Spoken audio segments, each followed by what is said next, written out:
Cerita akan berfokus pada sang Badi pun memohon pada duta untuk tidak menghukum Naku dan memberikan dia kesempatan, biar kami yang menghukumnya. Kala membetak Badi dan menyuruh dia untuk diam, jangan ikut campur karena ini bukan es campur. Kala lalu mendorong Badi agar pergi dan terus anakmu sudah tidak bisa ditolerir lagi dan dia pantas mendapatkan hukuman yang berat. Duta kembali menodongkan anunya pada Naku. Badi, bagaimanapun dia adalah ibunya, kembali memohon dan mengatakan bahwa Naku tidak mungkin melakukan semua itu karena Naku sangat mencintai sang duta. Semua orang kembali terkejut mendengar apa yang diucapkan Badi. Bagai petir di siang bolong, Badi pun tersadar dengan ucapannya. Alah, keceplosan. Dan seketika itu Badi pun terdiam. Duta melepas anunya karena terkejut lalu menurunkan anunya dan berpikir, ah masa sih? Kala lalu bertanya, apa kau sudah gila? Halo, jika Naku mencintai duta, untuk apa kau melakukan semua itu? Rups datang dan berkata, ngaca dong, bagaikan langit dan bumi, dan dilanjutkan dengan makiannya kepada Naku. Duta kembali membidikan anunya pada Naku dengan gemetar. Naku memegang anunya duta dan mengarahkan ke kepalanya. Biar aku bantu, di sini tempatnya. Begitu kata Naku. Naku seraya berkata, aku memang mencintaimu. Aku alapiu padamu dan aku akan selalu mencintaimu sampai kapanpun. Titik.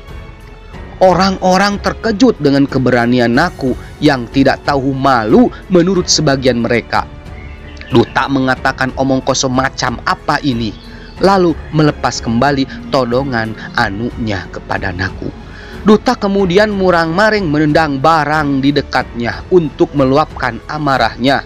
Lalu Duta menghabiskan isi pelurunya atau senjatanya dan ditembakkan ke lampu gantung di atasnya. Dar der dor, lampu gantung itu terjatuh di antara Duta dan Naku.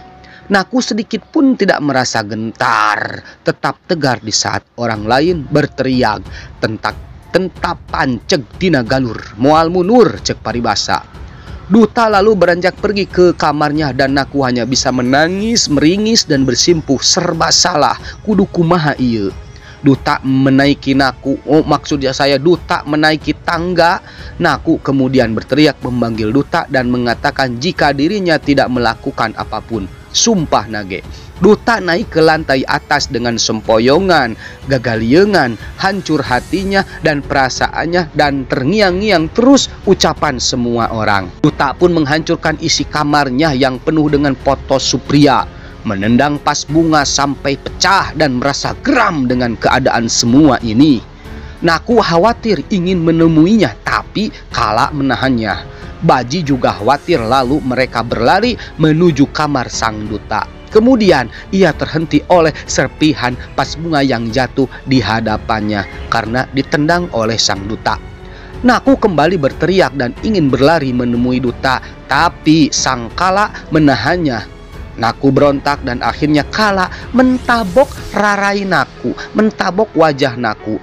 Duta membencimu dan dia tidak ingin melihatmu. Baji berteriaklah dari luar pintu dan mengatakan, Duta, buka pintunya. Sementara Kala mengusir Naku dan keluarganya. Dasar perempuan tidak tahu diuntung. Baji muncul dan Naku berusaha berbicara dengannya, tapi Baji menghardiknya alias menyeretnya, kemudian mencacinya. Naku masih berusaha membela diri di hadapan Baji. Baji tidak percaya, terus mencercanya, terus saja mencerca Naku. Naku pun berlari pada Ibu Sahib dan mohonnya untuk mempercayainya, tapi Sahib nehi hanya diam saja. Naku memeluk ibunya dan mengatakan sesuatu. Ibu, aku tidak melakukan semua itu, sumpah ibu. Ganpat membentak Naku dan Naku meminta maaf pada ayahnya. Kamar Duta porak-poranda acak-acakan. Duta lalu mengambil minumannya, minuman ale-ale, dan mulai meminumnya sambil mengingat semua percakapannya dengan Naku.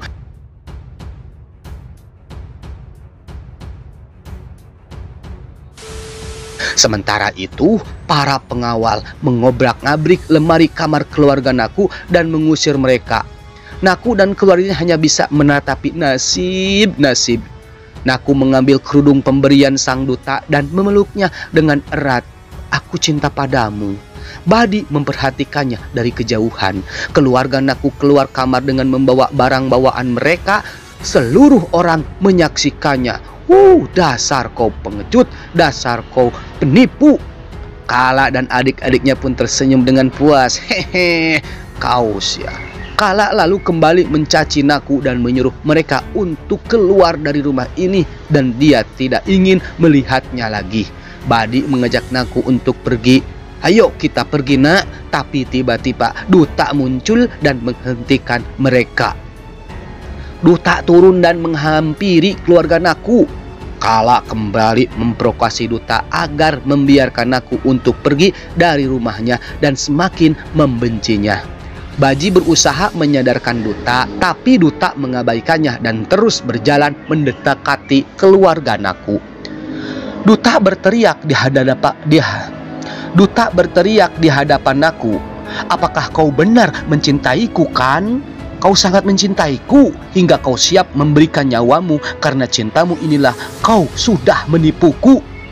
Wih, sekarang aku akan memberikan hadiah terbesar untuk kehidupanmu yang mana tidak akan ada seorang pun yang akan melupakannya. Hari ini duta Sirampatil akan membuat sejarah denganmu yang sangat langka." Kemudian duta mencengkram tangannya Naku. Badi berusaha membantu Naku yang terlihat kesakitan, meringik kesakitan. Tapi duta bolotot matanya kepada mereka. Duta menyeret Naku kembali ke dalam rumah. Badi berlari dan memegang kaki duta memohon padanya untuk melepaskan Naku. Pengawal menghentikan Badi dan menariknya. Duta kembali menyeret Naku dan mendorongnya ke mandap. Duta mengambil tali pernikahan lalu melemparnya pada Naku agar memakainya. "Pakai ini."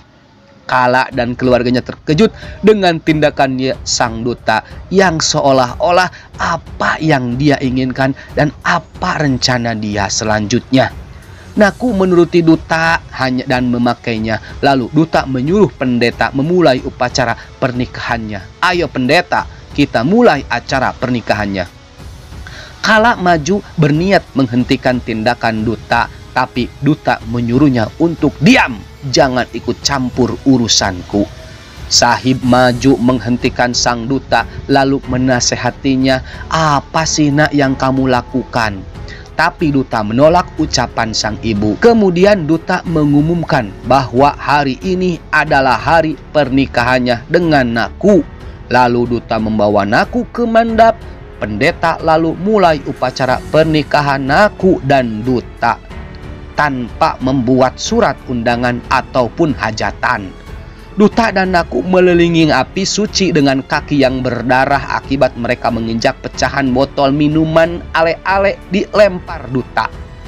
Kala hanya bisa menangis sedih. Sahib pun meminta Baji untuk segera bertindak. Baji menghampiri duta dan menghalangi putaran api sucinya dan menyuruhnya untuk menghentikan semua itu. Duta mengambil senjata dan menodongkan ke kepala Baji. "Kamu jangan ikut campur urusanku. Aku akan melakukan sesuatu yang menarik dan membuat sejarah baru." Bersambung. Nantikan cerita selanjutnya. Terima kasih dan hatur nuhun telah setia menontonnya. Silahkan tinggalkan jejak yang sopan di kolom komentar biar menjadi cantik.